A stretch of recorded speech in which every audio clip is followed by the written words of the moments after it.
Acclamons le Seigneur pour notre chorale, acclamons le Seigneur. Acclame le Seigneur pour ton voisin, acclame le Seigneur pour ta voisine. Rends grâce à Dieu ce matin, bénis Dieu ce matin. Voici le jour que l'Éternel a fait, que ce jour soit pour nous une journée de joie, une journée de paix, une journée de victoire, une journée de conquête, une journée de percée, une journée où Dieu fait encore la différence dans ta vie. Il a commencé, il achèvera ce qu'il a commencé. Ce n'est pas parce que tu ne le vois pas avec tes yeux physiques qu'il n'a pas commencé. Non, il a commencé.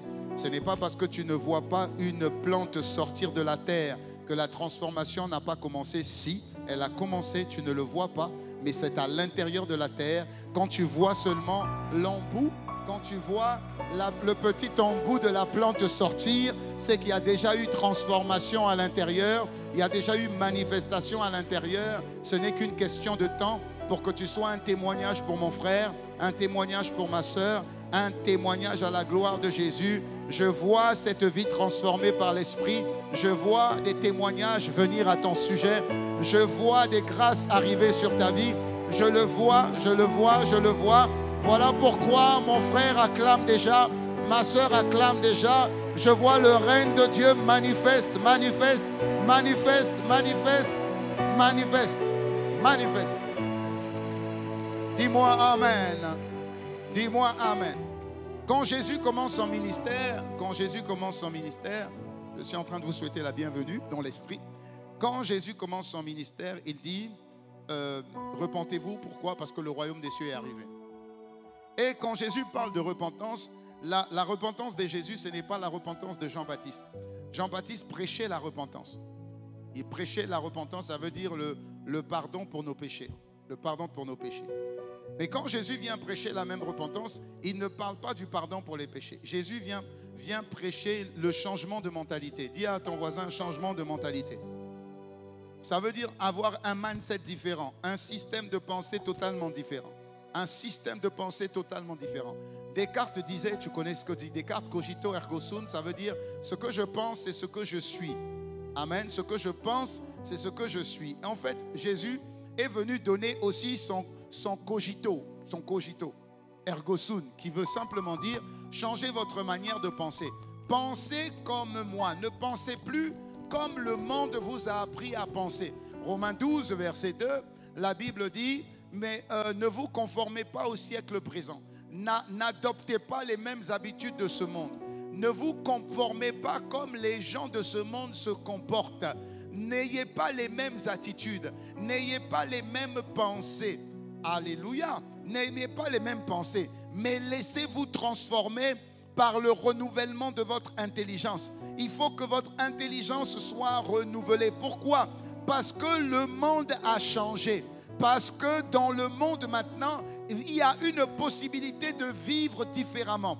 Il y a une possibilité d'opérer différemment. Il y a une possibilité de penser différemment. Il y a une possibilité d'agir différemment. C'est ce que Jésus était en train d'annoncer en disant, repentez-vous car le royaume des cieux est arrivé. Et le royaume des cieux dont il parlait est représenté par le gouverneur du royaume des cieux sur la terre en la personne du Saint-Esprit. Dis-moi Amen. Dis-moi Amen. Et vous savez que le rôle d'un gouverneur, c'est de représenter l'autorité étatique sur le territoire où il est établi. Ça veut dire que ce soit au Kasaï ou au Bandundu, vous avez certainement un gouverneur. Il y a différents gouverneurs, même à Kinshasa, il y a un gouverneur. Et le gouverneur est chargé de représenter l'autorité de l'État. Dis-moi Amen. Il est chargé de gouverner selon la volonté du chef de l'État ou conformément à la Constitution. C'est la même chose dans le royaume des cieux. Dans le royaume des cieux, Dieu règne sur l'univers et la terre est simplement un territoire. Dans l'univers, il y a Mars, Saturne, Neptune, comme vous voulez. Alléluia. Mais au-delà de même de ces planètes-là, il y en a d'autres. Et Dieu règne sur l'univers entier. Dis-moi Amen. Et dans l'univers, il y a un territoire qu'on appelle terre. Et sur ce territoire, il y a aussi un gouverneur. Et le gouverneur du royaume des cieux sur la terre s'appelle le Saint-Esprit. Il est chargé d'amener et d'appliquer la volonté de Dieu sur terre. Dis-moi amen. Voilà pourquoi quand Jésus nous apprend à prier, Jésus dit, quand vous priez, dites, notre Père qui habite dans les cieux. Si notre Père habite dans les cieux, c'est que notre Père est céleste. Et s'il est notre Père, c'est que toi, tu es aussi céleste. Tu habites sur terre, mais tu n'es pas de la terre. Tu habites sur terre, mais tu n'es pas naturel. Tu viens du surnaturel, donc tu es surnaturel. Tu viens de Dieu, donc tu es un Dieu. Tu es sorti du roi des rois, donc tu es un roi. Dis-moi, amen. Et le psaume 82, que j'aime beaucoup, verset 6. Psaume 82, verset 6. Le psaume 82, verset 6, la Bible dit, c'est la Bible, regarde ce qui est écrit. La Bible dit, vous êtes des dieux. C'est la Bible qui le dit. Et comment ils ont écrit Dieu? Ils n'ont pas écrit Dieu avec un grand D. Ils ont écrit Dieu avec un D majuscule. Ils ont écrit Dieu avec un D minuscule. C'est comme le roi des rois. Si vous voyez roi des rois, c'est écrit roi, grand R, des rois, petit r. Donc Dieu est le grand roi des rois. Et Dieu est le seul Dieu des dieux. Dis-moi amen. Parce que tout ce qui est sorti de Dieu a l'ADN de Dieu. Alors il dit, vous êtes des dieux parce que vous êtes les fils du Dieu très haut. Est-ce que je parle à quelqu'un? Maintenant, regarde la suite. Le verset 7. Le verset 7 dit, bien que vous soyez des dieux, suivez-moi, vous mourrez comme des hommes. Ça signifie qu'un Dieu n'est pas humain. Un Dieu est divin. Un Dieu n'est pas de la race humaine. Un Dieu est de la race divine. C'est la Bible, c'est écrit dans ta Bible, psaume 82, verset 7. Cependant, vous mourrez comme des hommes. Vous tombez comme des princes quelconques. Dis à ton voisin, je ne tomberai pas. Dis à ta voisine, je ne mourrai pas comme un simple homme. Je ne suis pas un homme. Je suis un Dieu. Non, quand tu lui dis ça, regarde bien dans les yeux. Dis, je suis un Dieu. Dis, je suis un Dieu. Et je ne mourrai pas comme un simple homme. Amen. Je m'endormirai comme un Dieu. Parce que les dieux ne meurent pas, mais ils s'endorment. Dis amen. Acclame le Seigneur. Alléluia. Et pourquoi il est important que tu saches que tu es Dieu? Parce que dès lors que l'Esprit de Dieu vient en toi, quand tu reçois Jésus, dès lors que l'Esprit de Dieu vient en toi, l'union de l'Esprit de Dieu et de toi, ça donne naissance à une nouvelle race de personnes. Ça donne naissance à des Christ. Colossiens 2, verset 6, la Bible dit, tout comme vous avez reçu le Seigneur Jésus, maintenant, marchez en lui. Amen. Ça veut dire que dès lors que tu as reçu le Seigneur Jésus, tu n'es plus comme avant. Les choses anciennes sont passées. Toutes choses sont devenues nouvelles. Pourquoi? Parce que désormais, le Dieu glorieux est en toi. Dis-moi amen. Et donc, tu n'es plus la même personne. Tu es la fusion du divin et de l'humain. Et ça donne naissance à une créature qu'on appelle Christ. Dis-moi amen. Ensuite, le verset 7 dit, bâtissez, enracinez votre vie en lui. Fondez votre vie sur lui. Affermissez-vous par la foi. Ça veut dire, devenez fort par rapport à ce que Dieu dit et pas par rapport à ce que le monde t'a appris. Est-ce que je parle à quelqu'un? Ok. Ensuite, il dit au verset 8, il dit que personne, je vais paraphraser, que personne ne t'embrouille. Dis à ton voisin que ne sois pas embrouillé par les philosophies, par les tromperies qui s'appuient sur la tradition des hommes. Donc ne sois pas embrouillé par la tradition. C'est ce qu'il est en train de dire.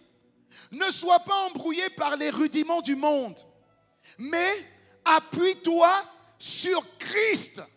Le Christ qui est le Christ que tu es devenu. Dis Amen 2 fois. Maintenant, verset 9. Il t'explique pourquoi. Et il t'explique la personne que tu es devenu et le potentiel que tu as. Il dit, car, verset 9, car en lui, ça veut dire en Christ, habite corporellement toute la plénitude de Dieu. Ça veut dire que le Saint-Esprit qui est venu en toi, en lui, il y a tout Dieu. La plénitude de Dieu. Ça veut dire que tu transportes en toi la plénitude de Dieu. C'est pas fini. Le verset 10, il dit, vous avez tout reçu. Vous avez pleinement tout en lui. Je dis, waouh. Waouh. Dès lors que le Saint-Esprit est venu sur moi, j'ai tout de Dieu. Tout ce que Dieu est, je suis. Tout ce que Dieu a, j'ai. Waouh.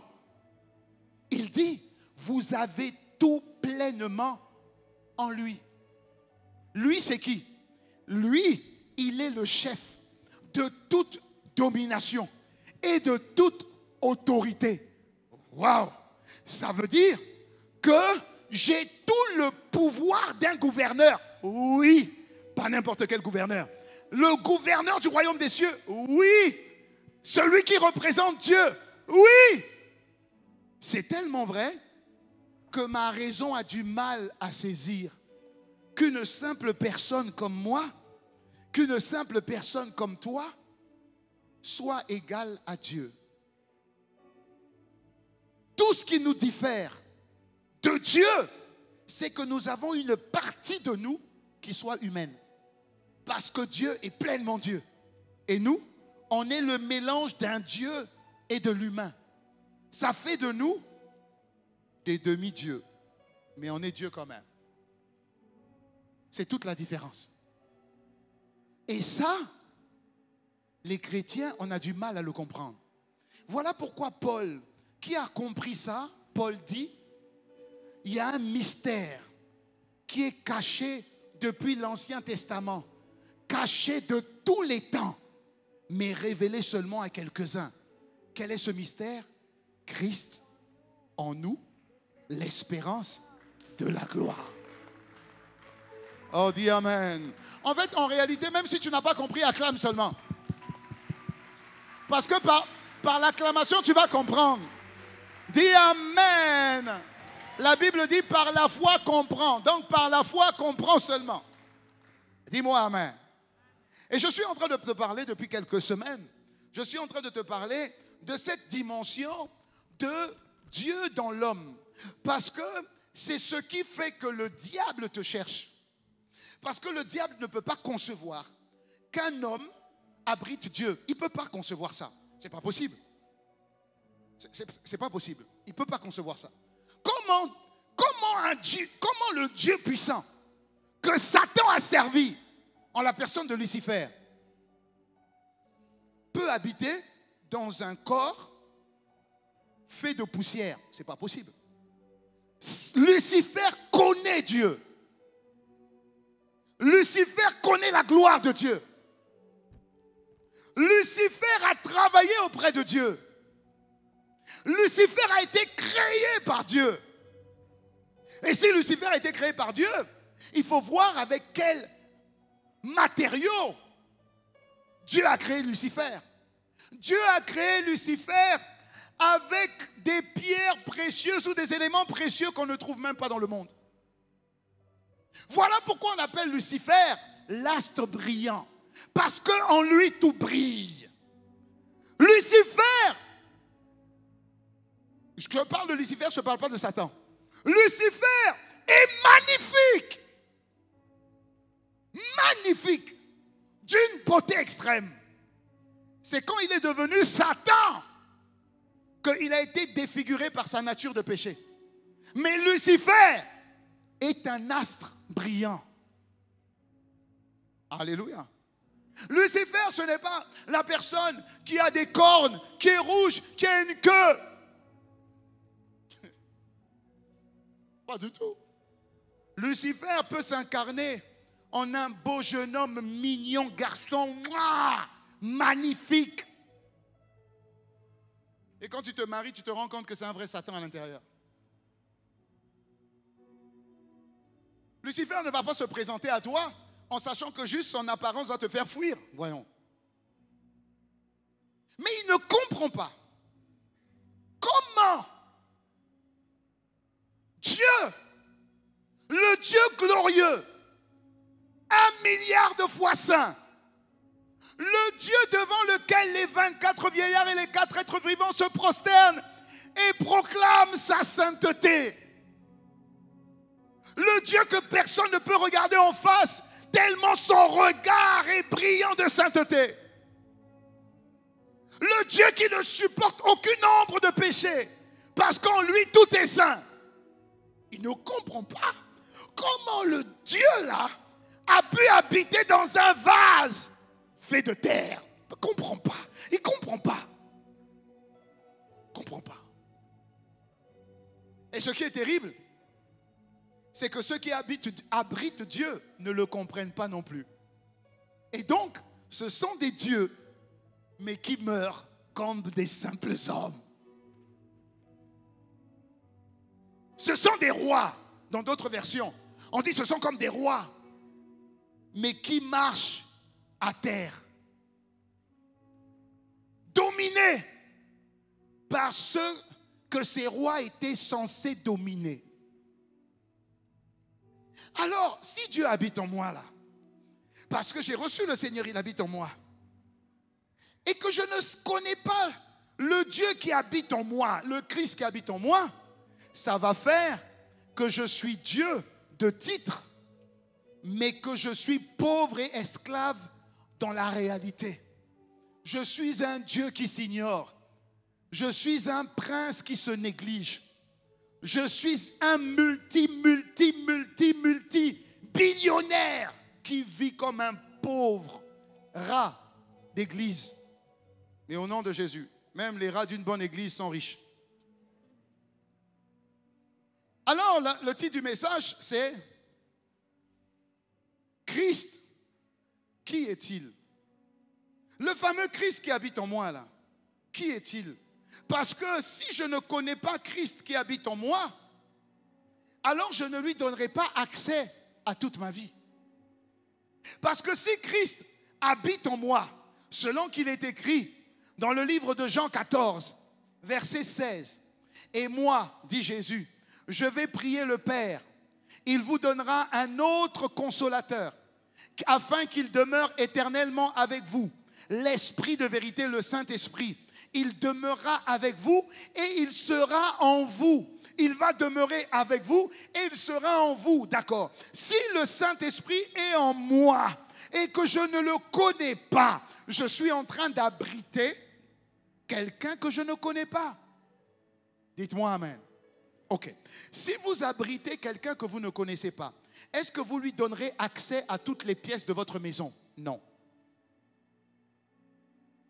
Si vous abritez quelqu'un que vous ne connaissez pas, vous allez lui donner une chambre d'amis.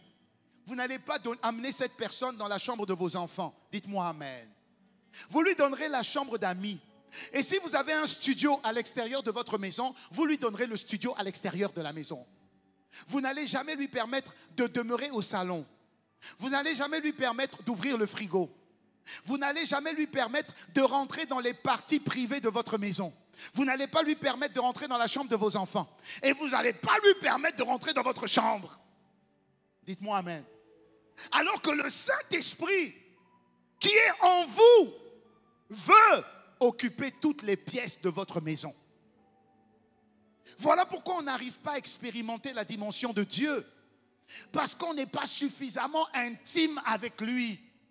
Et donc, on n'a que les miettes de la personne que nous abritons. Est-ce que je parle à quelqu'un? Voilà pourquoi Osée 4, 6, c'est ça? Osée 4, 6, hein? La Bible dit, mon peuple périt. Mais quel peuple? Les dieux. Oui, les dieux, mon peuple périt parce qu'il leur manque la connaissance. Ils ne sont pas conscients de la personne qu'ils transportent. Est-ce que tu sais qu'il y a un Dieu, il y a Dieu en toi? Pas un Dieu. Est-ce que tu sais qu'il y a Dieu en toi? Est-ce que tu sais qu'en fait, il y a Dieu le Père et toi, Dieu en toi? Est-ce que tu le sais? Est-ce que tu sais qu'il y a Dieu là? Est-ce que tu es conscient que tu transportes et que tu abrites le Dieu qui a créé la terre, l'univers? En fait, est-ce que tu connais le Dieu qui est en toi? La question, elle est là. Est-ce que tu connais Dieu qui est en toi? Parce que si tu le connais, alors Amos 3:3 dit, 2 personnes ne peuvent pas marcher ensemble s'ils ne se mettent pas en accord. Il est en moi, je ne le connais pas, on ne peut pas se mettre en accord. Donc, puisque je sais qu'il est en moi, alors je dois m'accorder à Dieu. Et pour m'accorder à Dieu, il faut qu'on signe un protocole d'accord. Et pour signer le protocole d'accord, il faut qu'on se connaisse. Donc, qui est-il? Dis-moi 2 fois Amen si tu me suis. Acclame le Seigneur si tu es...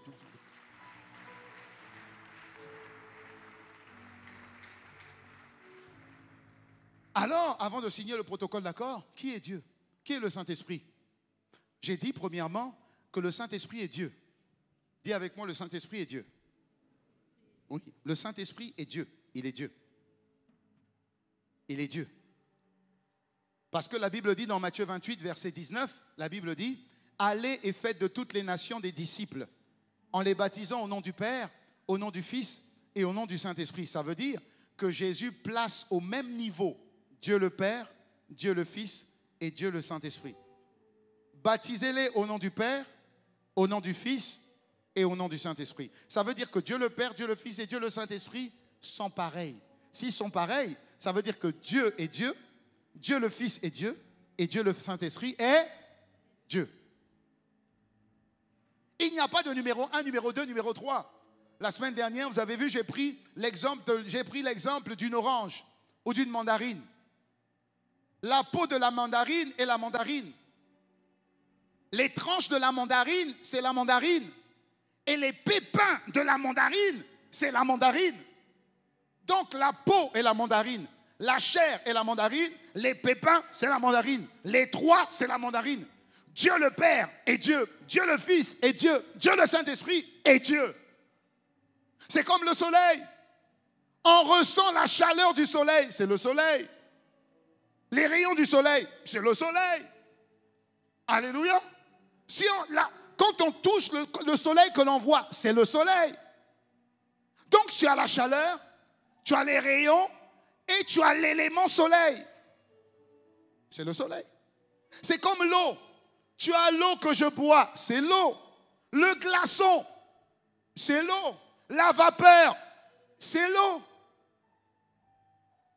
Le Saint-Esprit, Dieu. Jésus, Dieu. Dieu le Père, Dieu. Donc le Saint-Esprit est Dieu. Ni plus, ni moins. C'est Dieu. Dis-moi Amen. Ensuite, on a vu que le Saint-Esprit est éternel. Ça veut dire qu'il n'a pas de fin. Il n'a pas de début et il n'a pas de fin. La notion de début et de fin existe seulement dans le monde physique. Dès lors que tu vas dans l'invisible, il n'y a pas de début, il n'y a pas de fin. Le Saint-Esprit est éternel. Hébreux 9, verset 14, la Bible dit, à combien plus le sang du Christ, Hébreux 9, verset 14, qui par l'Esprit éternel s'est offert lui-même à Dieu sans défaut. Ça signifie donc que l'Esprit de Dieu est éternel. C'est-à-dire qu'il ne s'éteint pas. Il dure. Il existe depuis Genèse 1, verset 1 ou verset 2. Genèse 1, verset 2. Tu l'as depuis Genèse 1, verset 2 et tu l'as jusqu'à Apocalypse. Le Saint-Esprit existe dans toute la Bible. Dis-moi amen. Okay. Point numéro 3. On a dit que le Saint-Esprit est Dieu. On a dit que le Saint-Esprit est éternel. On dit ensuite que le Saint-Esprit est omniscient. Omniscient, c'est quoi?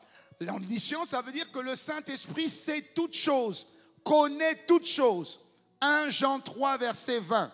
La Bible dit, Dieu est plus grand que notre cœur et il connaît toutes choses. Ça signifie qu'il est maître dans toutes les sciences. Il maîtrise les mathématiques, il maîtrise la peinture, il maîtrise le stylisme. Amen. Il maîtrise l'agriculture, il maîtrise les sciences. Il connaît tout, il sait tout. Écoutez-moi bien. Le Saint-Esprit connaît même les pensées de Dieu. Ça veut dire que même Dieu ne peut pas cacher ses pensées au Saint-Esprit. Le Saint-Esprit sonde même les profondeurs des pensées de Dieu. Si même Dieu ne peut pas cacher ses pensées au Saint-Esprit, à combien plus forte raison toi et moi? Il est expert dans tous les domaines. S'il est expert dans tous les domaines et qu'il habite en toi, dis-moi quel domaine tu ne peux pas faire. Dis-moi dans quel domaine tu es bloqué, stoppé, freiné. Dis-moi dans quel domaine tu ne peux pas opérer. Dis-moi dans quel domaine tu ne peux pas réussir. Il sait tout. Il connaît tout. Jésus dit, il te conduira dans toute la vérité. Ça signifie que si tu veux, rien ne peut être caché. En fait, en réalité, dès que Dieu te donne un rêve, tu as le droit de négocier avec Dieu sur ce qu'il t'a donné. Quand Dieu ne veut pas que tu négocies, Dieu te cache les choses. Quand Dieu veut que la chose arrive, il ne va pas te le révéler. Parce que dès lors qu'il te révèle une chose, comme toi aussi tu es Dieu, tu as le droit de négocier avec Dieu sur sa décision. Pourquoi? Parce qu'il y a en toi le véritable négociant, le véritable avocat, celui qui connaît toutes les lois, le Saint-Esprit. Oh mais dis-moi amen. Quand l'Esprit de Dieu vient sur toi, il agit en toi comme un avocat. Il te révèle les choses cachées. Il peut même te révéler ce que Dieu attend de toi. Dis-moi amen. C'est celui qui est en toi. Il est là pour t'aider. Donc ne le contrains pas juste à une certaine catégorie ou à un certain domaine de ta vie. Pourquoi tu penses que des fois, tu fais cette affaire, ça ne marche pas? Tu vas dans ce projet, ça ne marche pas. Tu rentres dans cette affaire, ça ne marche pas. Tu vas là-bas, ça ne marche pas. Tu fais ça, ça ne marche pas. Tu sais pourquoi? Parce que tu ne t'appuies pas sur ton véritable associé qui est le Saint-Esprit qui sait toutes choses. La Bible dit au psaume 32, verset 8. Psaume 32, verset 8. Regarde ce que le Saint-Esprit te dit. Il dit, je t'instruirai et je te montrerai la voie que tu dois suivre. Je te conseillerai et j'aurai le regard sur toi. Mais seulement si tu ne l'appelles pas, si tu ne le consultes pas, si tu ne lui demandes pas son avis, il ne fait rien. Tu perds du temps, tu perds de l'argent, tu perds de l'énergie, tu perds ta foi, tu perds ta joie, tu perds ton audace. Pourquoi? Parce que tu es fatigué de faire, et ça ne marche pas. Tu fais confiance aux autres alors que tu dois juste faire confiance à l'Esprit de Dieu. La Bible dit que celui qui se confie en lui, dans le Saint-Esprit, ne sera jamais confondu ni dans la honte. Il sait tout. Dis-moi amen. Quatrièmement, le Saint-Esprit est omniprésent. Dis avec moi omniprésent. Qu'est-ce que ça veut dire omniprésent? Ça veut dire qu'il est partout à la fois. Partout. Il est partout à la fois. La Bible dit, Jérémie 23, 23, ne suis-je pas un Dieu, ne suis-je un Dieu que de près, dit l'Éternel. Ne suis-je pas aussi un Dieu de loin? Quelqu'un se tiendra-t-il dans un lieu caché sans que je le voie, dit l'Éternel. Ne remplis-je pas moi les cieux et la terre, dit l'Éternel. Jérémie 23, 23. Le psaume 139, verset 7, la Bible dit, où irai-je loin de ton esprit? Où fuirai-je loin de ta face? Si je monte dans les cieux, tu y es. Si je me couche au séjour des morts, t'y voilà. Si je prends les ailes de l'aurore et que j'aille habiter à l'extrémité de la mer, là aussi, ta main me conduira et ta droite me saisira. Ça signifie que Dieu est partout. Et moi, quand je sais que Dieu est partout et je suis conscient que Dieu est partout, alors je suis en paix. Parce que la Bible dit, si ce n'est l'Éternel qui bâtit la maison, ceux qui la bâtissent travaillent en vain. Et si ce n'est l'Éternel qui garde la ville, ceux qui la gardent veillent en vain. Ça signifie que je ne suis pas à côté de mes enfants, mais le Saint-Esprit y est. Donc je ne m'inquiète pas. Alléluia. Parce que lui au moins est partout. Le Dieu qui est avec moi, c'est le Dieu qui est avec chacun de mes enfants. C'est le Dieu qui est avec chacun de tes enfants. Donc tu n'as pas à t'inquiéter.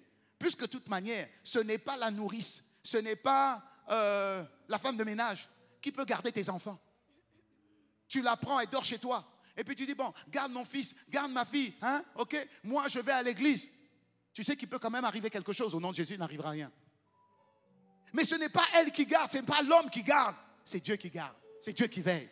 Je sais que je peux laisser quelqu'un, mais en réalité, j'ai laissé vraiment quelqu'un. J'ai laissé celui qui est en moi et j'ai laissé celui qui est là. Dès lors que c'est ma maison, je sais que l'Esprit de Dieu est là et l'Esprit de Dieu est avec moi. J'en suis conscient. Dis-moi amen. J'en suis conscient. Le Saint-Esprit est partout à la fois. Il est là et il est là-bas. Il est là et il est ici. Et il est chez chacun d'entre vous. Un de nos pasteurs a fait un jour un songe. L'Esprit, il était en train de prier et pendant qu'il priait, il disait, Seigneur, je voudrais te voir. Je voudrais savoir, parce que la Bible dit que tu veilles sur moi et tu me gardes. Et je voudrais te voir. C'est le pasteur Teddy. Il était à Cotonou et je voudrais te voir. Et d'un coup, ses yeux, il a eu une vision. Et il a eu une vision. Il a vu des hommes grands, puissants, qui étaient habillés comme les Zoulous, hein, les guerriers Zoulous, mais extrêmement puissants, noirs, musclés, autour de sa maison. Et le Seigneur lui disait dans son cœur, voici les anges qui te gardent. Il a dit, waouh, c'est magnifique ça. Waouh. Après il dit, montre-moi l'église, montre-moi l'église. Et le Saint-Esprit l'a transporté à l'église. Et puis, à l'église, il y avait aussi une myriade d'anges qui gardaient l'église. Il a dit, waouh. Et puis il dit, s'il te plaît, montre-moi le pasteur Yvan. Montre-moi le pasteur Yvan. Montre-moi le pasteur Yvan. Et après, donc, il est allé à l'adresse où habite le pasteur Yvan chez lui. Et ce qui était impressionnant, c'est que les anges qui étaient là n'étaient pas habillés de la même manière que les anges africains. Ils étaient habillés comme, vous connaissez les NCIS SWAT, vous voyez, non? Les trucs là, tout en noir avec les lunettes là. Ouais, ils étaient comme ça.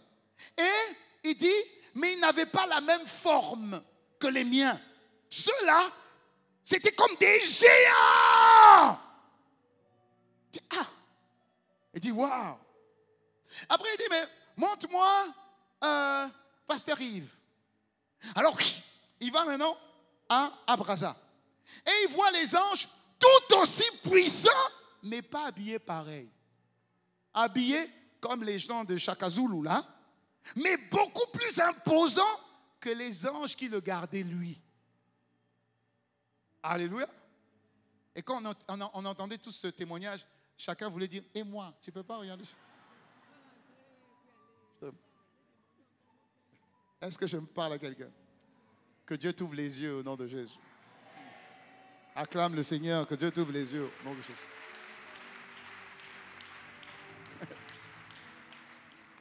Si l'Esprit de Dieu te montre les anges qui te gardent, à combien plus forte raison lui-même? Lui n'est pas un ange. Lui, il est Dieu. Ce n'est pas un ange. Mais si tu vois seulement les anges, comment ils sont impressionnants, en sachant qu'un seul ange peut faire une calamité ou peut faire un carnage terrible. Mais si tu en as plusieurs. Et sache que chacun de tes enfants a un ange, au moins un. Dis-moi amen. Juste pour te dire que le Saint-Esprit est partout à la fois.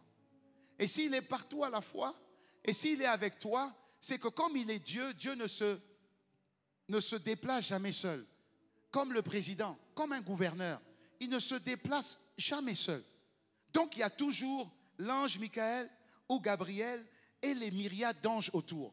Donc si l'Esprit de Dieu là habite en toi, ne compte même pas ton ange.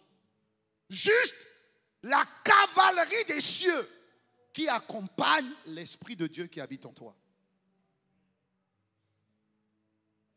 Alléluia.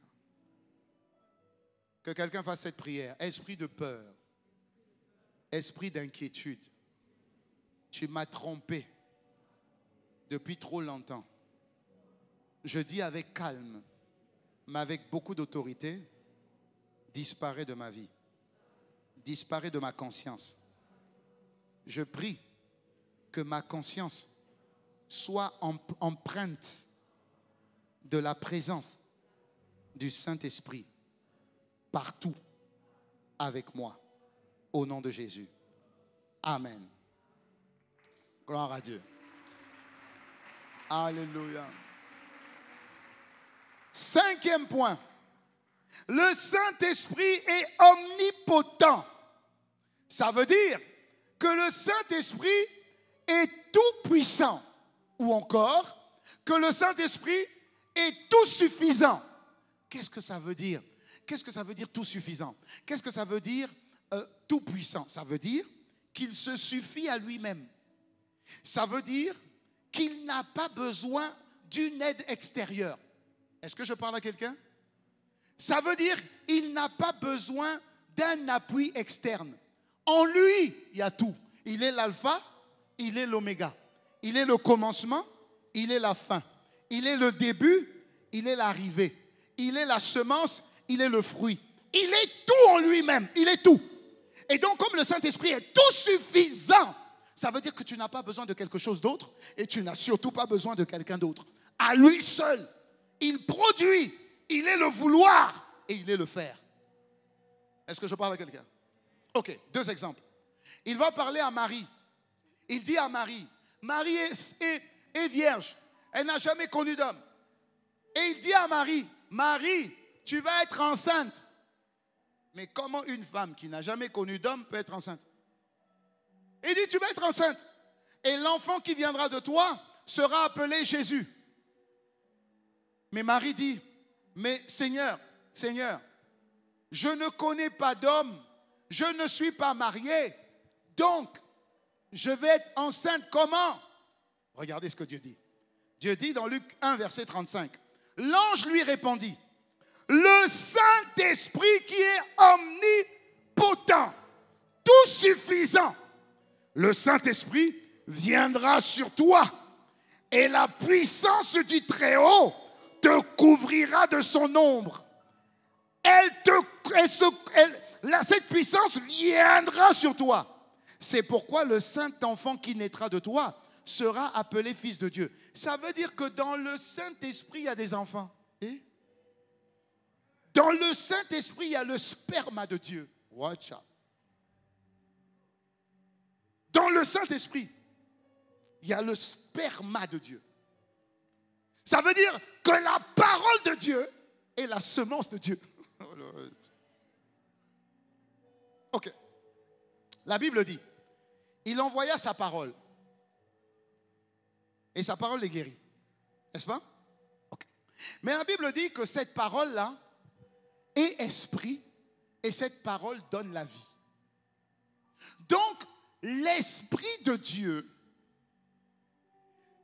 c'est la vie dans la parole de Dieu. Quand Dieu parle et quand Dieu envoie sa parole, c'est comme un sperme qui est projeté et qui va à la rencontre de l'ovule. Et l'ovule, c'est ton cœur. Quand tu reçois la parole de Dieu, tu reçois le sperma de Dieu. Et quand tu reçois le sperma de Dieu, ce que Dieu a dit s'accomplit et donne naissance. Dis-moi amen. C'est pourquoi en réalité, tu n'as besoin que d'entendre la parole. Chaque fois que la parole sort, c'est le sperma de Dieu qui est envoyé. Et de la même manière qu'il y a plus de 6 milliards de spermatozoïdes. Milliards, hein? Je crois, c'est pas millions. En tout cas, il y a plusieurs millions de spermatozoïdes qui se lancent à la conquête d'un seul ovule. Et il n'y en a qu'un qui va réussir. Ça veut dire que parmi les millions et les millions et les millions de spermatozoïdes là, c'est-à-dire qu'il n'y a qu'un seul champion. Et ce champion, c'est celui qui est en face de moi.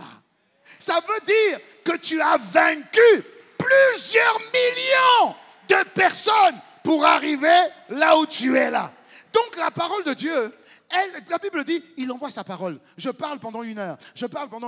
C'est des spermas qui partent, des spermas qui partent, des spermas qui partent, des spermas qui partent. Et chaque fois que tu reçois un sperma, tu es enceinte de la parole que Dieu est en train de te donner. Donc comme je suis en train de parler d'une parole divine, chaque fois que tu la reçois, tu es enceinte d'une promesse divine, d'un témoignage divin, d'une grâce divine, d'une faveur divine. Dis-moi amen. Il a dit à Marie, le Saint-Esprit viendra sur toi.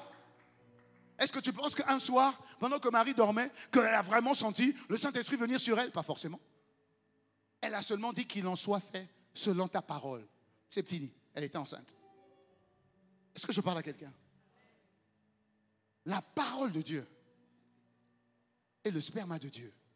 Tu peux recevoir ta guérison juste par un amen. Tu peux recevoir ta délivrance juste par un amen. Parce que tu sais que si ce qui sort est de Dieu, Dieu est derrière sa parole pour l'accomplir. Il a donné un enfant à une stérile. Il a donné un enfant, pas une stérile. Il a donné un enfant à une femme qui ne connaissait pas d'homme. C'est pas fini. Regardez le verset 36. La suite. Il dit, voici Élisabeth, ta parente, elle aussi a conçu un fils dans sa vieillesse. Ça veut dire que le Saint-Esprit est en train de te dire, je donne des enfants à ceux qui n'ont pas de rapport et je donne des enfants à ceux qui sont ménopausés. Il est l'alpha, il est l'oméga. C'est lui qui décide. Il dit, elle a conçu un enfant dans sa vieillesse. Celle qui était appelée stérile est dans son 6e mois, car rien n'est impossible à Dieu. Ça signifie que le Dieu qui est en toi peut tout faire. Mais à condition que tu le connaisses et à condition que tu le laisses faire ce qu'il peut faire et veut faire en toi.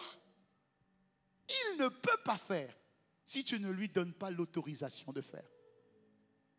C'est pourquoi je suis en train de vous donner les attributs de ce fameux Saint-Esprit qui est en toi.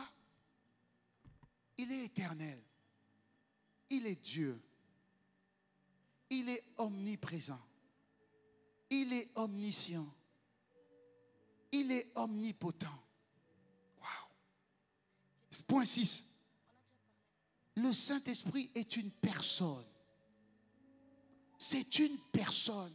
La seule différence entre Nathanaël et moi, vis-à-vis du Saint-Esprit, c'est que le Saint-Esprit est là et Nathanaël est là.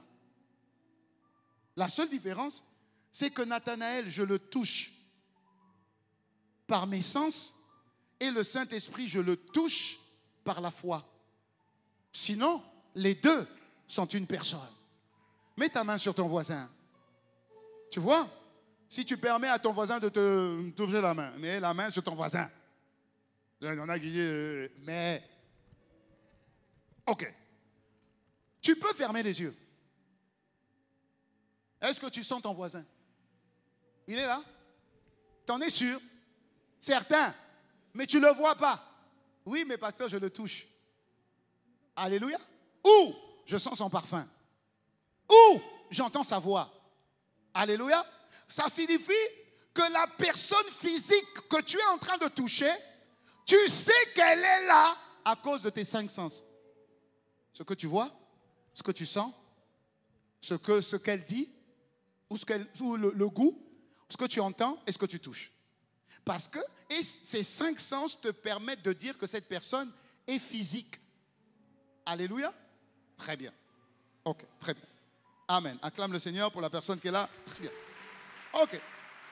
Ok. Comme tu es dans un corps physique, tu as besoin des sens physiques pour prouver que la personne est physique. Maintenant, Dieu est esprit. Qui croit que Dieu existe? Est-ce que vous l'avez vu? Est-ce que vous l'avez entendu? Certains diront oui, certains diront non. Pourtant, tu crois qu'il existe. Mais Dieu n'est pas physique, Dieu est spirituel. Alléluia. Et je t'ai prouvé que Dieu en qui tu crois est aussi Dieu le Saint-Esprit. Mais Dieu qui est en haut, le Saint-Esprit n'est pas seulement à côté de toi. Le Saint-Esprit est en toi. Mais comment tu sais que le Saint-Esprit est là? Attention, c'est une personne spirituelle et invisible. Donc, tu ne peux te baser que sur tes sens spirituels et invisibles. Lesquels? La foi. C'est tout. C'est tout. Paul dit, ne savez-vous pas que le Saint-Esprit, ne savez-vous pas que votre corps est la maison du Saint-Esprit? Ne savez-vous pas que le Saint-Esprit habite en vous? Pourquoi il dit ne savez-vous pas que votre corps est le temple du Saint-Esprit? Ça signifie que le Saint-Esprit est en vous, bien que vous ne le voyez pas, il est en vous. Maintenant, le Saint-Esprit, c'est une personne. Le Saint-Esprit n'est pas un feu. Même s'il peut se manifester par le feu, ce n'est pas un feu. Même s'il peut se manifester par une puissance, ce n'est pas une puissance. Vous recevrez une puissance, le Saint-Esprit survenant sur vous. Et beaucoup ont l'impression que la puissance, c'est le Saint-Esprit. Non, il agit avec force, mais il n'est pas une force, il n'est pas une chose, il est une personne. La Bible dit que quand Jésus s'est fait baptiser, le Saint-Esprit est venu sur lui comme une colombe. Comme une colombe. Il n'est pas la colombe. Il est une personne. Alors, qu'est-ce qui définit une personne? Une personne a des émotions. Mais le Saint-Esprit a des émotions. Pourquoi? La Bible dit que le Saint-Esprit ne frustrait pas le Saint-Esprit. On ne peut pas frustrer une force. On frustre forcément une personne. Le Saint-Esprit a une volonté. Pourquoi? La Bible dit, le Saint-Esprit dit, mettez-moi Paul et Barnabas à part pour l'œuvre à laquelle je les ai appelés. Ça veut dire que comme le Saint-Esprit a une volonté, mais une force n'a pas de volonté. C'est un homme, une personne qui a une volonté, pas un homme, une personne qui a une volonté. Donc, le Saint-Esprit pense. Le Saint-Esprit a une volonté. Le Saint-Esprit parle. Le Saint-Esprit enseigne. Le Saint-Esprit a des émotions. Le Saint-Esprit console. Le Saint-Esprit fortifie. Et le Saint-Esprit peut aussi être frustré. Donc, le Saint-Esprit est une personne, pas physique, mais une personne invisible. Dis-moi amen. Jésus a dit, il me reste 2 points. Jésus dit une chose importante. Dans Jean 14, verset 16, Jésus dit, je prierai le Père, il vous donnera un autre consolateur. Qui? Le Saint-Esprit qui demeurera avec vous. Il sera en vous. C'est l'Esprit de vérité. La Bible dit ici, Jésus dit, je vous donnerai une autre personne. Une autre personne, dans le mot grec, c'est allos parakletos. Dites parakletos. Dites encore parakletos. Ok. Est-ce qu'au milieu de vous, vous avez des amis qui sont musulmans? Est-ce que vous connaissez des personnes qui sont musulmanes? Levez la main un peu. Ok. Ok. Un bon tiers de la salle. Très bien. Alors, je vais vous emmener un peu dans le Coran. Un peu dans le Coran. Et vous pourrez discuter parce qu'on a du mal à parler avec les musulmans quand il s'agit de Jésus. Pourquoi? Parce que quand on dit que Jésus est fils de Dieu, ils disent non, jamais. Les musulmans ne rejettent pas Jésus. Les musulmans reconnaissent Jésus parce que dans le Coran, on parle de Jésus, mais on parle de Jésus comme un prophète. Alléluia. On ne parle pas de Jésus comme le Fils de Dieu. Il ne conçoit pas comment Dieu peut avoir un fils. Ok. Donc, dans le Coran, on parle de Jésus. Maintenant, la petite subtilité qu'il y a, c'est justement dans le verset que je vous ai donné. Jésus dit, je vous donnerai un autre consolateur. Et le Coran prend ça pour dire, même Jésus a dit que quelqu'un d'autre viendra, qui sera comme lui. Mais comme c'est le dernier prophète qu'on appelle Mahomet, donc c'est Mahomet qu'il faut écouter, pas Jésus. Parce que le dernier prophète, c'est Mahomet. Vous comprenez?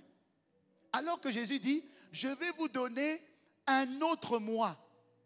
Maintenant, la difficulté ou la particularité se trouve dans le fameux mot paraklétos.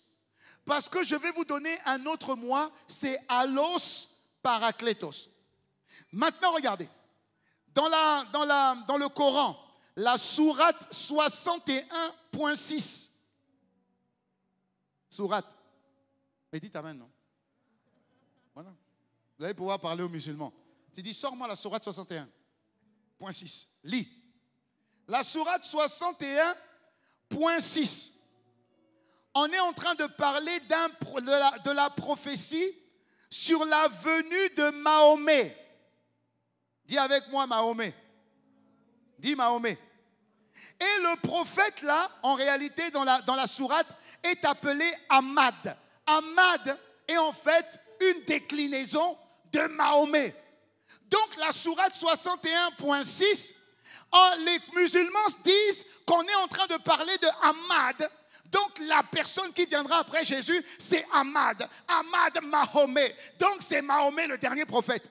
Et la sourate dit que celui-là, le fameux Mahomet là, celui-là sera le glorieux, le loué, le glorifié. Donc ils sont en train de dire que le Ahmad là, c'est celui-là qui sera le glorieux, le loué et le glorifié. Et dans la prière, la récitation de la prière du Coran, il parle toujours de Mahomet le glorieux, Mahomet l'indispensable. Mahomet, en fait, ils sont en train d'attribuer les attributs de Dieu à un homme.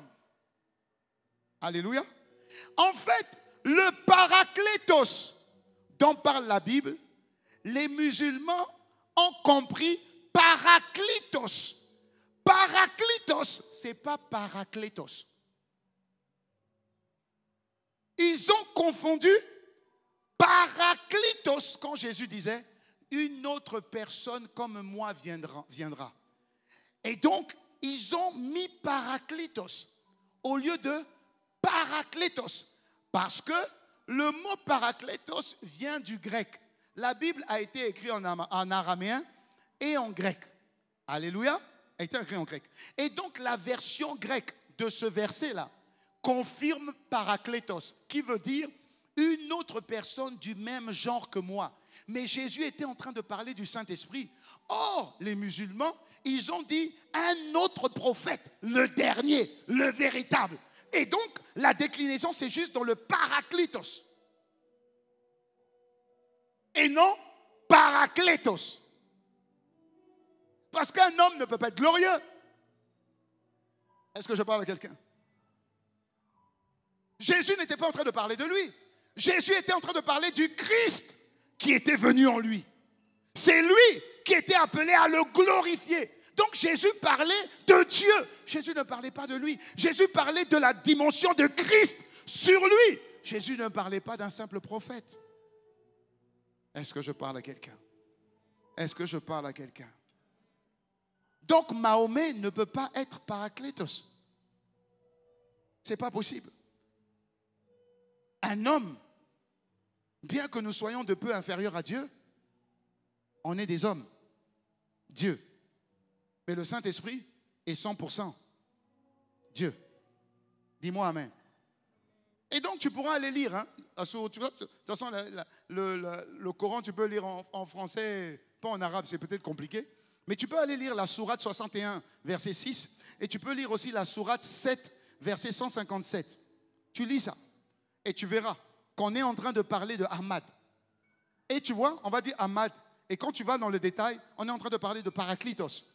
Et c'est sur ce verset-là, de la sourate 71, qu'on est en train, 61 plutôt, qu'on est en train les musulmans sont en train de, c'est pas de corriger, mais ils sont en train de dire non, Jésus il est dedans, il n'y a pas de problème. Nous, on reconnaît Jésus juste comme un prophète. C'est un bon prophète, c'est quelqu'un qui a fait beaucoup de miracles, c'est bon. Mais seulement ce n'est pas le dernier. Même Jésus lui-même, ils le disent, hein, même Jésus lui-même a dit qu'un autre viendrait. Et donc c'est le dernier prophète, c'est Ahmad, c'est Mahomet. Non, non, non. C'est pas Ahmad, c'est pas le Mahomet. Non, c'est Allos Parakletos, c'est le Saint-Esprit. Jésus parlait de la dimension du Saint-Esprit dans l'homme, tout simplement. Dis-moi amen, dis-moi amen et dis-moi amen. Alléluia. Donc, on est en train de dire ici que la notion de Parakletos dont il est question, si Jésus insiste sur le Saint-Esprit, si les musulmans sont en train de pointer du doigt cette dimension-là, ils disent c'est pas possible, ça signifie en réalité que le Saint-Esprit représente un avantage indéniable pour toi et pour moi. C'est le Saint-Esprit qui va marquer la bascule entre ta vie naturelle et ta vie surnaturelle. Voilà pourquoi Jésus dit, je vous enverrai l'Esprit de Dieu et il sera votre avantage. Jean 16, verset 7, la Bible dit, il vous est avantageux que je m'en aille, car si je ne m'en vais pas, le consolateur ne viendra pas vers vous. Mais si je m'en vais, je vous l'enverrai. Point numéro 7, c'est que le Saint-Esprit est la personne la plus dangereuse pour le royaume des ténèbres. Ce n'est pas toi, chrétien, qui va faire que tu vas faire peur au diable. Non, non, ce n'est pas toi, chrétien, qui va faire peur au diable. Le Saint-Esprit a plus de puissance que toutes les armées de l'univers réunies. Le Saint-Esprit, lui seul, a plus de force, a plus d'audace, peut faire plus de carnage que toutes les bombes atomiques réunies. Alléluia. Et c'est ce fameux Saint-Esprit qui est en toi. Dans l'Ancien Testament, le Saint-Esprit venait sur les hommes et les rendait capables de faire ce qui était humainement impossible. Par exemple, David n'a jamais été dangereux, sauf quand le Saint-Esprit est venu sur lui. Dites Amen. Par exemple, Samson n'a jamais été aussi dangereux pour ses ennemis jusqu'au jour où le Saint-Esprit est venu sur lui. Par exemple, Gédéon n'a jamais été dangereux. C'était un peureux dans un coin. Mais quand l'Esprit de Dieu est descendu sur lui, la vie de Gédéon a changé. Il est devenu une arme à abattre. Est-ce que je parle à quelqu'un? Samson n'a jamais été aussi dangereux, sauf quand le Saint-Esprit venait sur lui. Élie n'a jamais été dangereux, la preuve. Quand l'Esprit de Dieu partait, il fuyait. Il a abattu 400 prophètes de Baal. Et il a fui devant une femme. Quand le Saint-Esprit est sur toi, tu es capable de faire l'impossible. Mais quand le Saint-Esprit n'est pas sur toi, même devant une simple domestique, tu fuis. Jésus n'a pu rien faire jusqu'à 30 ans. Mais dès que le Saint-Esprit est venu sur lui, la différence est faite. Ça veut dire que tu peux être chrétien, il n'y aura aucune différence. Mais dès que le Saint-Esprit vient sur toi, tu fais toute la différence. Toute la différence. Et le problème, c'est qu'on n'a pas conscience de ça. Le problème, c'est qu'on n'est pas conscient de ça. Mais je ne comprends pas. J'ai le Saint-Esprit en moi parce que j'ai reçu Jésus. Ensuite, j'ai le Saint-Esprit avec moi parce que je fais ce qu'il me demande. Et j'ai même le Saint-Esprit devant moi. Mais pourquoi ma vie ne fonctionne pas? Mais c'est simplement parce que ta conscience, tu n'es pas conscient de celui qui est en toi. Tu n'es pas conscient de celui que tu transportes. Tu n'es pas conscient que tu es rempli de celui qui fait toute la différence. Mais pourquoi tu veux te battre à faire les choses seul? La Bible dit que sans moi, vous ne pouvez rien faire. Il est ton vouloir et il est ton faire. Il est ta capacité. Mais pourquoi tu veux faire les choses sans lui, en sachant qu'avec lui, tu vas réussir à 100%? Pourquoi tu ne veux pas? C'est simplement parce que tu n'es pas conscient de celui que tu transportes. Mais pourquoi tu souffres? Parce que tu n'es pas conscient que celui qui peut t'aider est à l'intérieur de toi. Mais pourquoi tu n'arrives pas à finir la fin du mois? Mais parce que tu ne te rends pas compte que celui qui est en toi est capable de pourvoir à tous tes besoins selon sa richesse et avec gloire en Jésus. Mais pourquoi tu tombes toujours malade? Parce que tu n'es pas conscient que tu as en celui qui transporte la santé de Dieu. Tout est une question. Il faut que tu sois conscient que le Saint-Esprit est avec toi et que tu dois dealer avec lui. Tu dois communier avec lui. Tu dois parler avec lui. Tu dois t'entendre avec lui. Tu dois le faire. Si tu ne le fais pas, tes 5 sens vont te ramener à la réalité. Tes 5 sens diront tu es fauché. Tes 5 sens diront tu viens de tel pays, tu viens de tel quartier, tu n'as pas de diplôme. Donc ce poste-là, ce n'est pas pour toi. Cette voiture-là, ce n'est pas pour toi. Cette maison-là, ce n'est pas pour toi. Cette école-là, ce n'est pas pour tes enfants. Ces voyages-là, ce n'est pas pour toi. Les vacances, ce n'est pas pour toi. Pourquoi? Les 5 sens te diront la réalité, alors que le Saint-Esprit te dira la vérité. Dis-moi amen. Le problème, c'est que nous vivons dans notre réalité, mais la réalité qui nous entoure n'est pas la vérité. La Bible dit l'esprit de vérité habitera en toi. Donc l'esprit de vérité te dira, ma fille, tu es forte. Que le faible dise, je suis fort. Donc le Saint-Esprit te dira, ma fille, tu es riche. Ma fille, tu as la santé de Dieu. Tu n'as pas besoin de guérison, tu as la santé de Dieu. Quelqu'un qui a besoin de guérison est malade. Quelqu'un qui a la santé de Dieu sait qu'il ne peut pas tomber malade. Est-ce que je parle à quelqu'un? Ça ne veut pas dire que ton corps ne va pas sentir la maladie. Non, parce que je ne suis pas le corps, je suis esprit. Donc mon corps peut sentir la maladie, mais je ne suis pas malade. Est-ce que je parle à quelqu'un? Pourquoi? Je suis Dieu. Je suis Dieu. C'est Dieu qui l'a dit. Je suis Dieu. Le problème, c'est que je ne fonctionne pas comme un Dieu. C'est comme si, aujourd'hui, j'apprends que je suis le fils du gouverneur de Kinshasa. On vient me donner une lettre. Ah, voilà. Finalement, on se rend compte que vous êtes le fils du gouverneur de Kinshasa. Ma démarche va changer à Kinshasa. Oui, ma démarche va changer à Kinshasa. Je veux dire, essayez de m'arrêter. Essayez. Je vais même des fois faire semblant de faire des bévues. Je vais juste faire semblant de faire des bévues. Juste pour qu'on m'arrête. Mon père était aux Nations Unies. Mon père était aux Nations Unies, travaillait aux Nations Unies. Et donc, comme il travaillait aux Nations Unies, toute la famille avait le passeport diplomatique. Amen. Et j'étais en France. J'avais quoi? 15 ans ou 14 ans. Du haut de mes 14 ans et de mes 13 ans, je connaissais la valeur d'un passeport rouge. Ou bleu, rouge, bleu et bleu. Passeport diplomatique, je connaissais. Alors, qu'est-ce que je faisais?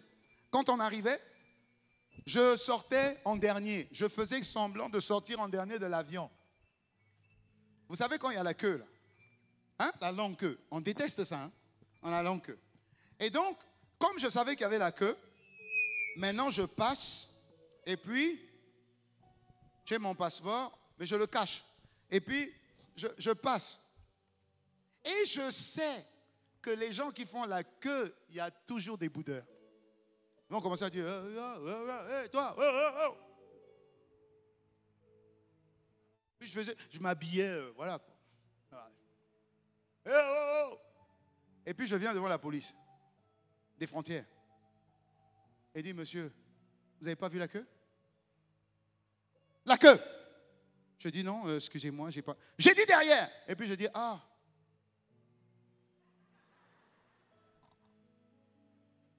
Il dit, oh, excusez-moi, allez-y, passez devant. Pourquoi? Je connaissais mes droits. Je connaissais mes droits. Je savais que j'étais intouchable. Même dans mes bêtises, je savais que j'étais intouchable. Je payais pas. Bon, il ne faut plus faire ça, hein, bien sûr. Ne payais pas le métro. Tu sautes les métros. Tu sais, non, tu sautes. Et des fois, la police t'arrête. Et tu sais, quand on t'arrête, un noir habillé en baggy, 16 ans, qui saute. Tu les connais, non? Ils sont à 3. Papier. J'ai dit, hé frère, je suis qu'un jeune de tes 15 ans. Mais comme je suis un noir. Papier, monsieur. Vous avez sauté, titre de transport, papier d'identité, papier d'identité. Alors moi, je fais comme si je cherchais. Et puis je dis, ah là là. Et puis ils se mettent comme ça. J'ai dit, papa, je ne suis pas un terroriste. Je dis, papier, papier, papier. Et puis je fais comme si je fais tomber mon passeport. Pouf, je dis, oh, excusez-moi. Après, ils disent, oh, c'est un rouge, monsieur, c'est un rouge. Ok, allez-y. J'ai dit, non, c'est bon? Non, mais allez-y, monsieur. Non, c'est bon? Allez-y, allez-y. Alléluia. Mais toi, tu es dans ta justice.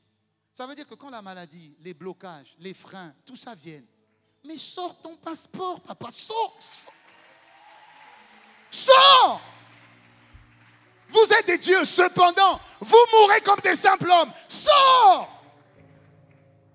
Sors. Donne tes droits. Donne tes droits. Dis-moi amen. Pourquoi tu souffrirais comme les autres qui n'ont pas Christ? Pourquoi tu vas prier à la montagne de Mangengengue? Pour que on te donne un enfant. Pour que ton collègue qui n'a pas Christ a même 7 enfants. Explique-moi. Tu pries et tu es content, tu dis Dieu m'a béni, pasteur, Dieu m'a béni. Regarde ma Prado, Dieu m'a béni, Dieu m'a béni. Oh ma Prado. Mais tu vas, ton directeur ne prie pas. Il a dépassé la Prado depuis, il a une Infinity. C'est une marque de voiture. Alléluia. Oui, pas. La dernière fois, j'ai voyagé, je voyage, et devant là, je vois, tu vois, je ne sais pas comment je suis arrivé là. J'ai regardé le upgrade, hein, je suis passé. Mais, donc j'étais dans une classe un peu bien de temps en temps, gloire à Dieu.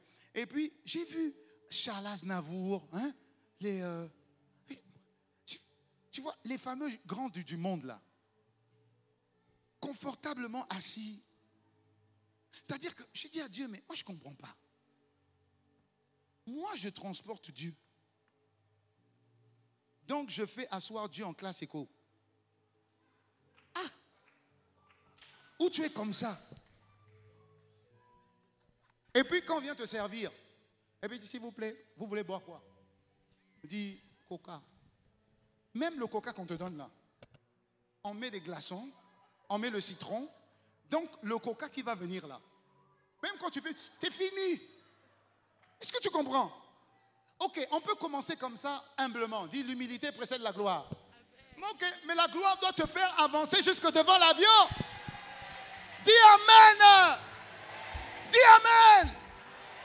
Parce que quand tu arrives là-haut, là, quand tu arrives là-haut, une fois je suis arrivé, hein, quand je me suis assis, il y avait mon nom. Il y avait mon nom. Donc je suis arrivé, et puis il y a marqué « Bienvenue, Monsieur Biabatantou ». Ici, là, papa, tu t'assieds. Quand tu t'assieds, ça c'était la première fois où j'étais en classe à faire papa. Non, la pauvreté fait honte. Je me suis assis. Puis je dis, bon, ici il faut faire comme les gens qui connaissent. Je viens, une personne arrivée devant. Une personne arrivée devant. Elle est habillée en jean. Hein. Il vient comme ça. Et puis il fait ciao, ciao, ciao, ciao, ciao, ciao, ciao, ciao, ciao, papa, papa, papa, papa, papa. Moi je fais bon. Je prends le journal. Je vais faire comme si je lis un journal. Et puis journal comme ça. Et puis je regarde. Ça c'est quel bouton? Puis ici. Je vais. Ça c'est ça. Donc ça m'a mis du temps à m'asseoir. Après, je vois l'hôtesse qui vient. Vous désirez quelque chose? Elle dit, ah, il ne faut pas que je lui montre que moi je viens de derrière. Je dis, donnez-moi ce que vous voulez. Et puis elle dit, il y a du champagne, du jus d'orange. Ok. Après, on décolle. Après, on vient te servir. Non, faut changer de classe au nom de Jésus. Monte! Monte! On vient te servir. Moi, je ne savais pas que quand on vient te servir là, tu as tous les fromages, tu as l'entrée, tous les fromages. Ça fait beaucoup. Moi, je ne savais pas que quand tu manges là, mange ça d'abord.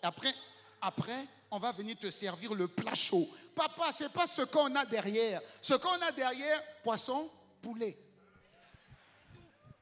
Donc, on te sert tout. Non, je ne savais pas. Papa, j'ai mangé. Entrée, mangé. Fromage, j'ai mangé. Dessert, j'ai mangé. J'ai tout mangé. Après, la dame, elle vient. Et puis, elle regarde mon plat. J'ai dit, il y a un problème? Elle dit, non, je vous donne le plat. J'ai dit, ah. Dans ma tête, j'ai dit, mon Dieu, c'est pas fini. Non, je vous donne le plat. Après, elle vient. Je crois qu'elle a discerné par l'esprit. Je ne sais pas si c'était par l'esprit ou pas, mais elle a discerné. Elle dit, monsieur, vous voulez boire quoi? J'ai dit, je veux boire quoi? Ah bon? Elle dit, vous avez le choix. Je prends le choix. Il y a des noms que je ne connais pas. Je ne connais pas. Alors j'ouvre et puis je dis, bon, elle m'a eu, elle ne va pas m'avoir 2 fois. Je dis, je voudrais ça. Elle me regarde. Elle dit, c'est bien ce que vous voulez. Je dis, oui, oui, c'est ce que je veux. Ok. Elle m'emmène un verre là et puis elle dépose. Elle dit, bon, bonne dégustation. J'ai dit, je n'ai pas dit amen. Je dis merci. Je fais comme ça. C'était du vin blanc. J'ai dit, et puis elle vient. Ça va? Je ne voulais pas lui montrer que ce gars-là, je ne sais pas. Tu vois? Je ne voulais pas lui montrer. Il fallait quand même que je reste. Je suis quand même en classe à faire. Il faut quand même. J'ai dit, Seigneur, pardon. Seigneur, pardon. Et après, fini. Vous avez bien mangé? Papa, je ne sais plus si j'ai bien mangé, je n'ai pas bien mangé. Je sais juste que Dieu va me pardonner. Parce que je ne supporte même pas une goutte. Donc, j'étais comme... Après, on dit, vous désirez maintenant, je ne sais pas quoi. Papa, laissez-moi tranquille. Laissez-moi tranquille. Je me suis juste dit, oh Seigneur, la pauvreté rend stupide, rend bête. Non, la pauvreté, ce n'est pas bien. La pauvreté rend méchant. En fait, je crois que les gens qui sont sorciers, là, vraiment, on commence... La pauvreté et la sorcellerie doivent marcher ensemble. Parce que quelqu'un qui est trop pauvre est méchant. Et la méchanceté emmène la pauvreté. Vous voyez ce que je dis? C'est pas bien. Il faut désirer les belles. Tu peux commencer derrière, il n'y a pas de problème. Amen. Il faut commencer derrière. Mais je crois que nous allons de gloire en, et puis de gloire en, et puis de gloire en, que ce soit notre partage au nom de Jésus. Je dis que ce soit notre partage au nom de Jésus. Je dis que ce soit notre partage au nom de Jésus. Lève-toi. Le point numéro 8, je finis avec ça. Non, tu peux te lever, on a fini. Le point numéro 8, c'est que le Saint-Esprit est chargé d'appliquer le plan de Dieu pour toi. Zacharie 4, verset 6, la Bible dit, ce n'est ni par la force, ni par la puissance, mais c'est par son esprit. Alléluia. Ça veut dire que le Saint-Esprit en toi, il est là pour appliquer la volonté de Dieu de Jérémie 29, 11. J'ai pour toi des projets de paix et non de malheur, afin de te donner un avenir et de l'espérance. Donc, le Saint-Esprit aux commandes de ta vie va te prendre en bas, mais va t'emmener au sommet. Et il va emprunter des voies qui ne sont pas tes voies. Il va mettre en place des stratégies qui ne sont pas tes stratégies, pour que la gloire revienne à Jésus et pas à toi. Alléluia. Même quand tu vas prier et tu dis, 21 jours de jeûne, je vais faire ceci, je vais faire cela. Tu sais pourquoi ça ne marche pas? Parce que le Saint-Esprit sait que tu diras, c'est à cause de tes 21 jours de jeûne que tu as eu ça. Non. Tu iras jeûner quand le Saint-Esprit te dira, jeûne pour ça. Là, c'est efficace. Mais si toi-même, tu décides de tes propres plans pour arriver à tes fins, l'Esprit de Dieu ne sera pas là-bas. Voilà pourquoi on peut faire beaucoup de programmes multipliés par 0. Et après, on est frustré. Des fois, on donne la dîme, on donne les offrandes, parce qu'on sait que si on donne, on reçoit. Mais Dieu n'attend. Mais on ne doit pas donner pour recevoir. On doit donner par obéissance, pas pour recevoir.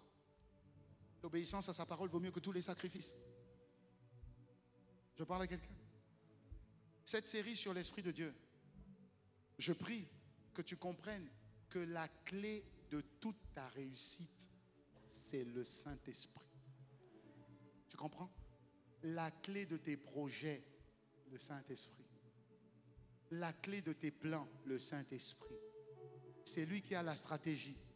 C'est lui qui a le financement. C'est lui qui a les connexions. C'est lui qui a le bon projet. C'est lui.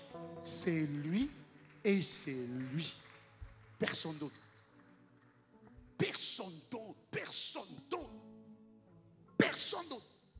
Voilà pourquoi tu dois te concentrer sur la communion de l'Esprit. La communion, la koinonia. Ça veut dire le partenariat, l'intimité. C'est la prochaine fois, j'expliquerai ça. La communion, l'intimité, la sensibilité. Il va nous emmener pas à pas. Tu sauras comment communier. Tu sauras. Alléluia, tu sauras. Lève tes mains. Seigneur. Dis avec moi, Seigneur Père, je t'en prie. Je t'en prie. Tu as fait de moi un Dieu. Tu m'as donné ton esprit. Pas pour que j'échoue. Pas pour que je sois une honte après t'avoir reçu. C'est toi qui as des projets pour moi. Pas les hommes. Les hommes peuvent dire I aujourd'hui, à demain. Les hommes peuvent prendre des décisions aujourd'hui et revenir sur ces décisions demain. Seigneur, je suis fatigué. Je prends la décision de me focaliser sur ma communion avec toi. Ma communion avec toi. Ma communion avec toi. Tu as dit que nous sommes dans les temps où tu déverses ton esprit sur toute chair.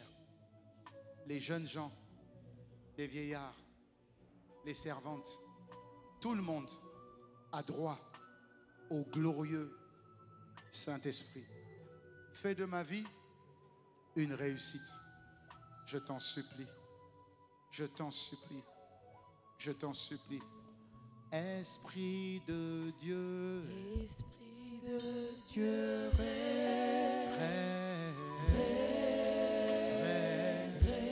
dans ma vie. dans ma vie, esprit règne.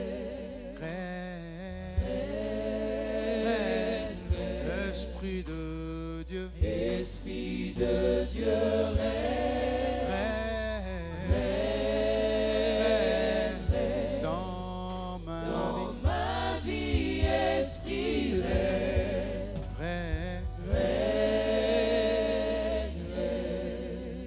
Maintenant, tu peux parler au Saint-Esprit. Parle au Saint-Esprit. Parle au Saint-Esprit. Parle au Saint-Esprit. Parle au Saint-Esprit. Parle au Saint-Esprit. Parle au Saint-Esprit.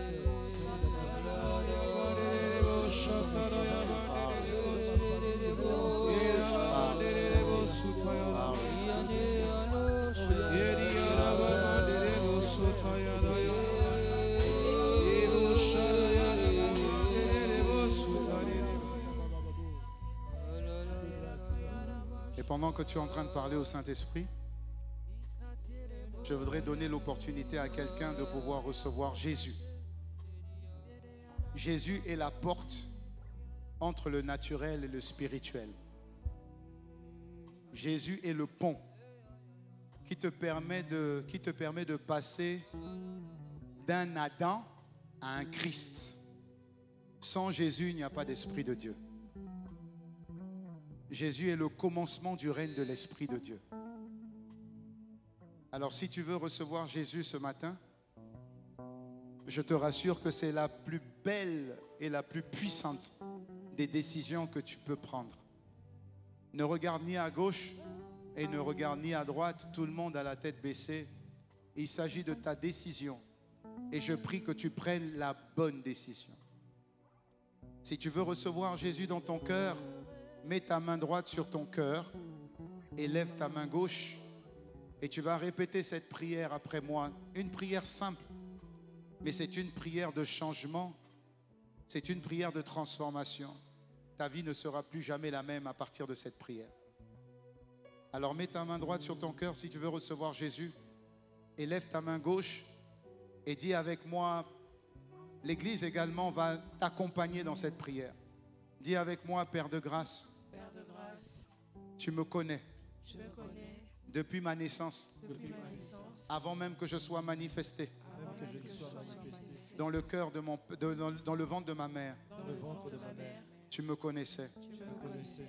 J'ai entendu ta parole J'ai entendu ta parole et je veux ta parole dans mon cœur. et je veux ta parole dans mon cœur. Et je veux saisir la main de Jésus. Je veux saisir la main de Jésus. Voilà pourquoi ma main droite est sur mon cœur Voilà pourquoi ma main droite est sur et mon ma cœur main gauche est levée et ma main gauche est levée. parce que je veux recevoir Jésus Parce que je veux recevoir Jésus pour que le règne de l'Esprit commence. pour que le règne de l'Esprit commence. Jésus, Jésus, viens dans ma vie.